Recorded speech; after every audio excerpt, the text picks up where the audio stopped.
سود کی مروجہ صورتوں کو سمجھنے سے پہلے اس کی مختصر تعریف اور پھر سود کی علتیں کہ سود بنتا کب ہے۔ اگرچہ یہ موضوع تھوڑا سا مشکل ہے،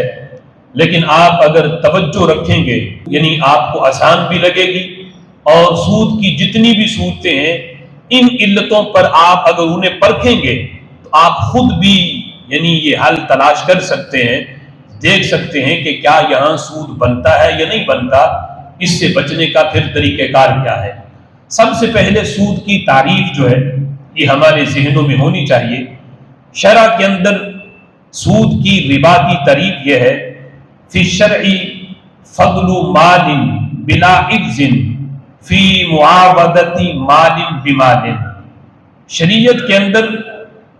سود یہ ہے کہ مال کا مال کے بدلے تبادلہ کرتے ہوئے، ایک طرف قیمت ہو ایک طرف مال ہو، پھر سود نہیں بنتا۔ مال کا مال کے بدلے، ادھر بھی مال ہو دوسری طرف بھی مال ہو، مال کو مال کے بدلے بیچیں لیکن برابر نہ بیچیں بلکہ زیادتی کے ساتھ بیچیں۔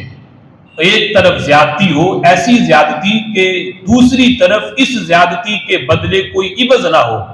یہ زیادتی عوض سے خالی ہو، تو اس جگہ پہ وہ سود بن جائے گا کہ مال کا مال کے بدلے تبادلہ ہو۔ مثال کے طور پہ گندم کو گندم کے بدلے بیچا جا رہا ہے، ایک طرف گندم 1 من ہے اور دوسری طرف گندم جو ہے وہ 1.25 من ہو جائے، تو یہ اوپر جو زیادتی ہے یہ شریعت کی روح کے اندر یعنی دوسری طرف یہ جو 1.25 من یہ تھوڑی سی جو اوپر ہے، دوسری طرف اس کے مقابلے میں نہ تو کوئی قیمت ہے نہ کوئی عوض ہے، تو یہ معاملہ سودی معاملہ قرار پائے گا کہ مال کا مال کے بدلے تبادلہ کرتے ہوئے اس کو کمی بیشی کے ساتھ زیادتی کے ساتھ اس کو بیچا جائے، تو یہ شریعت کی اصطلاح کے اندر یہ معاملہ سود کہلاتا ہے۔ اس کی